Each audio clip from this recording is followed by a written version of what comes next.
Hello, my name is Kevin Maher, and I'm a member of the programming committee for the Bay Theater in Suttons Bay, Michigan. For the month of February, we will be featuring 2 Screwball comedies in our ongoing Beyond the Bay virtual film series. My Man Godfrey was made at the peak of the Screwball era, while The Lady Eve showcases one of the first writer-directors in Hollywood at the top of his game. To fully understand the importance of Screwball comedy in the history of American film, the story begins during the transition from silent to sound films in the late 1920s.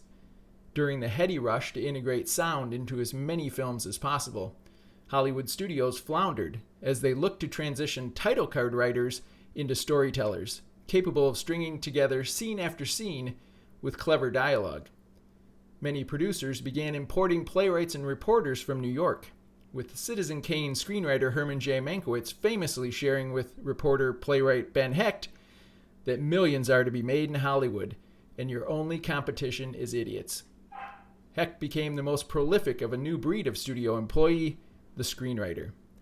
The film version of Hecht and writing partner Charles MacArthur's play The Front Page was made in 1931 and helped lay the groundwork for what was dubbed screwball comedy, but it wasn't until 1934 that the subgenre really took off.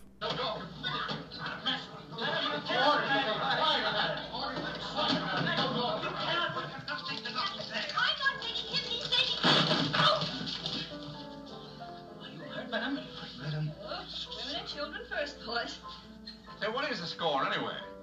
Oh, so it's you he was after. Hello, sugar. He's dragged me into every gin mill on the block. Yeah, I had him out this morning.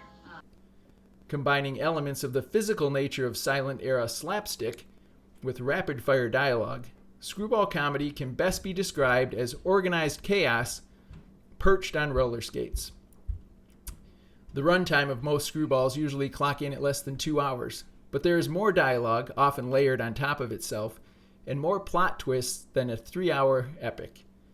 Most stories revolve around the battle of the sexes, with a cocky and self-righteous man usually befuddled and outsmarted by a much more clever woman. Stars like Cary Grant, Jean Harlow, Claudette Colbert, William Powell, Myrna Loy, Clark Gable, and Carole Lombard all made their mark, if not their reputations, during Screwball's height in the mid to late 1930s, even as the subgenre extended well into the 1940s. During its feverish launch in 1934, that saw the release of the first film fully identified as Screwball, the Carole Lombard John Barrymore star called 20th Century, and saw the launch of Screwball's longest-running series, The Thin Man, with Loy and William Powell, the year was topped by a complete Screwball sweep at the Oscars, with Frank Capra's It Happened One Night winning Best Picture, Best Director, Best Actor, Best Actress, and Best Screenplay, the first of only 3 films to ever sweep the Oscars in the 5 major categories. All right. Perhaps you're interested in how a man undresses. You know, there's a funny thing about that. Quite a study in psychology. No 2 men do it alike. You know, I once knew a man who kept his hat on until he was completely undressed. Yeah, now he made a picture. Years later, his secret came out. He wore a toupee. Yeah. You know, I have a method all my own. If you'll notice, the coat came first, then the tie, then the shirt. Now, according to Hoyle, after that, the pants should be next. Here's where I'm different. I go for the shoes next. First the right, and the left. After that, it's every man for himself.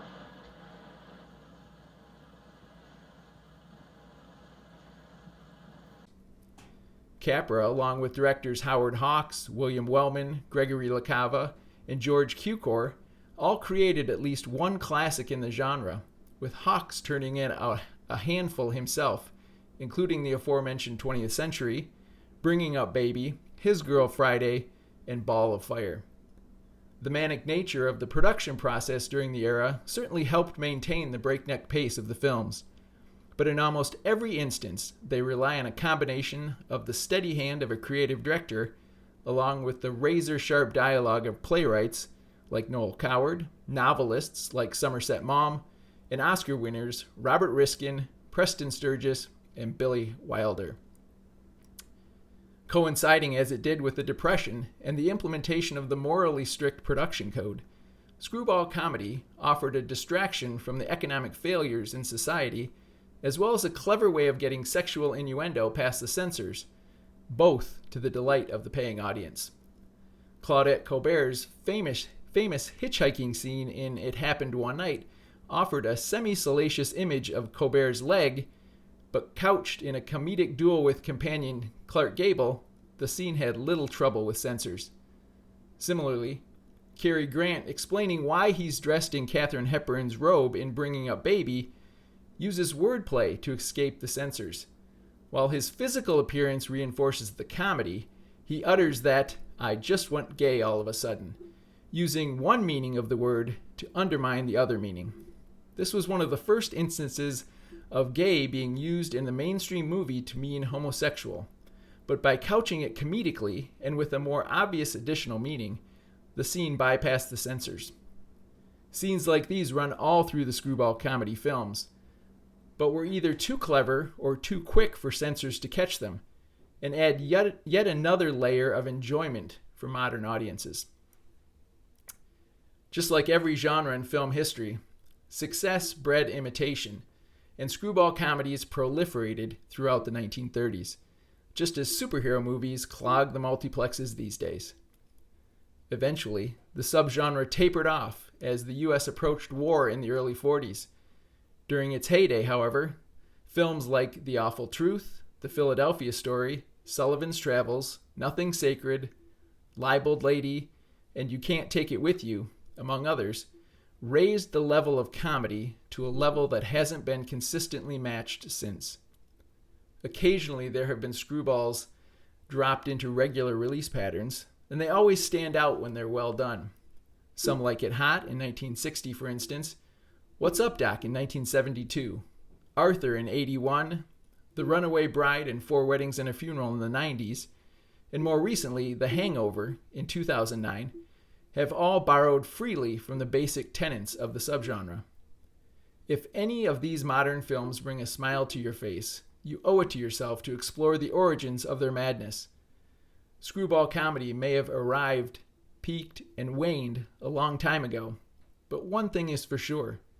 The comedy stands up for its sophistication, its energy, and its all-out zaniness.